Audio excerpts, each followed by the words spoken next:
సరే, నేరుగా విషయంలోకి వచ్చేద్దాం.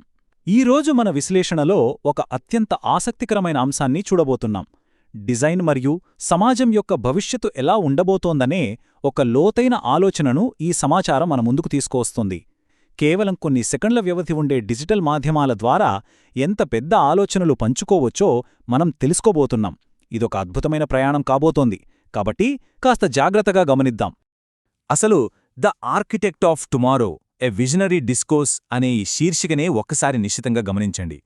సాధారణంగా మనం ప్రతిరోజూ స్క్రోల్ చేసే అత్యంత వేగవంతమైన, తక్కువ నిడివిగల డిజిటల్ మాధ్యమాలలో ప్రతి ఒక్క పదం ఎంత బరువునో, ఎంత విస్తృతమైన అర్థాన్ని కలిగి ఉంటుందో కదా.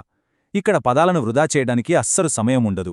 ఆర్కిటెక్ట్, టుమారో, విజనరీ, డిస్కోర్స్ ఈ పదాల కలయిక కేవలం ఒక పేరు మాత్రమే కాదు, ఇదొక పెద్ద మేధోమథనానికి నాంది.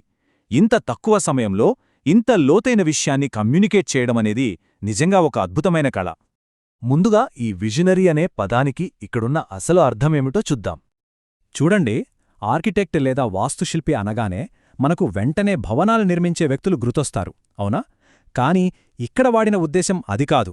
ఇంకా ఉనికిలోనే లేనిదానికి ఒక స్పష్టమైన, పక్కా బ్లూప్రింటును సృష్టించే ఒక సృష్టికర్త అని ఇక్కడ అర్థం. అంటే భవిష్యత్తు అనేది ఏదో గాలికి వదిలేస్తే దానంతటదే జరిగే ప్రమాదం కాదు, అదొక ప్రణాళికాబద్ధమైన నిర్మాణమనేది మనకు స్పష్టంగా చెప్తోంది.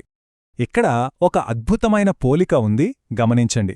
ఒకవైపు ఖచ్చితమైన లెక్కలు, నియమాలతో కూడిన ఆర్కిటెక్ట్, మరోవైపు ఎలాంటి హద్దులూ లేని ఊహలతో ఉండే విజనరీ. ఈ రెండు ధృవాలను ఇక్కడ ఎంత ప్రతిభావంతంగా ఒకే దగ్గర చేర్చారో చూసారా? కేవలం కలలు కనడం మాత్రమే కాదు, ఆ కలలకు ఒక ఖచ్చితమైన రూపాన్నివ్వడం అన్నమాట. ఒక గొప్ప భవిష్యత్తును నిర్మించడానికి ఈ రెండు లక్షణాలు అత్యంత అవసరమని ఇది స్పష్టం చేస్తోంది. సరే, మరి ఈ ఆలోచనల వెనుక ఉన్న ప్రధాన తత్వమేమిటో ఇప్పుడు తెలుసుకుందాం. ఈ మొత్తం భావజాలం ప్రధానంగా 4 స్తంభాలపై ఆధారపడి ఉంది. మొదటిది ఏకాకృతి సృష్టికర్త లేదా ఒక ఆర్కిటెక్ట్ పై దృష్టి సారించడం. రెండవది పూర్తిగా భవిష్యత్తు ఆధారితంగా ఉండటం, అంటే కేవలం రేపు అనే దానిపై మాత్రమే ఫోకస్ చేయడం. మూడవది ఇదొక ఆదేశంలా కాకుండా ఒక డిస్కోర్స్గా, అంటే ఒక మేధోపరమైన చర్చగా ఉండటం. ఇక చివరిగా ఇదంతా కూడా అత్యంత సంక్షిప్తమైన ఆధునిక డిజిటల్ కంటెంట్ ద్వారా జరగడం. భవిష్యత్తు గురించి చర్చ అనేది ఇప్పుడు కేవలం 4 గోడలకే పరిమితం కాలేదనడానికి ఇదొక చక్కటి ఉదాహరణ. ఆశ్చర్యకరమైన విషయమేమిటంటే, ఇంత విస్తృతమైన, సంక్లిష్టమైన తత్వశాస్త్రమంతా కూడా కేవలం ఒకే ఒక్క షార్ట్ ఫార్మాట్ కంటెంట్లో బంధించబడింది.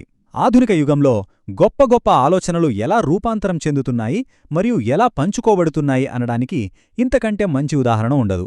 ఒకప్పుడు గంటల తరబడి జరిగే ఉపన్యాసాల సారాంశం నేడు ఇలా సెకండ్ల వ్యవధిలో ప్రపంచాన్ని చేరుకుంటోంది. కమ్యూనికేషన్ ఎలా మారిపోయిందో చూశారా కదా. ఇప్పుడు రేపటి ప్రణాళికల గురించిన ఆచరణాత్మక అంశాలను చర్చిద్దాం. ఇక్కడ కాలక్రమాన్ని గమనిస్తే ఒక ఆసక్తికరమైన విషయం బయటపడుతుంది. నిన్నటి గురించి, అంటే గతం గురించి ఇక్కడ ఎలాంటి ప్రస్తావన లేదు. అసలదిక్కడ పూర్తిగా అప్రస్తుతం. ప్రాముఖ్యతంతా కూడా ప్రస్తుతం ఉన్న ఈ విజనరీ డిస్కోర్స్ పైనే ఉంది. ఎందుకంటే రేపటి వాస్తవికతను నిర్దేశించేది నేటి మన ఆలోచనలే కదా. గతాన్ని పక్కనపెట్టి వర్తమాన సంభాషణల ద్వారా నేరుగా భవిష్యత్తుని శాసించే అద్భుతమైన విధానమిది. కాబట్టి ఇక్కడ మనం అర్థం చేసుకోవలసిన కీలకమైన పాయింట్ ఏమిటంటే, భవిష్యత్ అనేది ముందుగానే రాసిపెట్టి ఉన్న తలరాత కాదు, అదొక ఉద్దేశపూర్వకమైన ఆర్కిటెక్చరల్ ప్రాజెక్ట్. రాబోయే రోజులను డిజైన్ చేయడంలో ప్రతి ఒక్కరి క్రియాశీలక భాగస్వామ్యం ఉండాలని ఇది బలంగా నొక్కి చెబుతోంది. మనం సైలెంట్గా చూస్తూ కూర్చోవడం కాదు, భవిష్యత్తును సృష్టించే పనిలో మనం కూడా భాగం కావాలే. చివరిగా ఈ ప్రణాళికలన్నీ భవిష్యత్తులో వాస్తవరూపం దాల్చితే ఎలా ఉంటుందో ముగింపులో చూద్దాం. ముగించే ముందు ఒక్కసారి ఈ లోతైన ప్రశ్న గురించి ఆలోచిద్దాం. రేపటి నిర్మాణాత్మక బ్లూప్రింట్లు మనం ఈరోజు చూస్తున్న అత్యంత సంక్షిప్తమైన డిజిటల్ సంభాషణల ద్వారానే ఇప్పటికే గీయబడుతున్నాయా? మనం ప్రతిరోజు క్యాజువల్గా స్క్రోల్ చేస్తూ చూసే సెకండ్ల నిడివిగల కంటెంటే భవిష్యత్తుకు బలమైన పునాదులు వేస్తోందా? ఈ అద్భుతమైన ఆలోచనను మనసులో ఉంచుకోండి.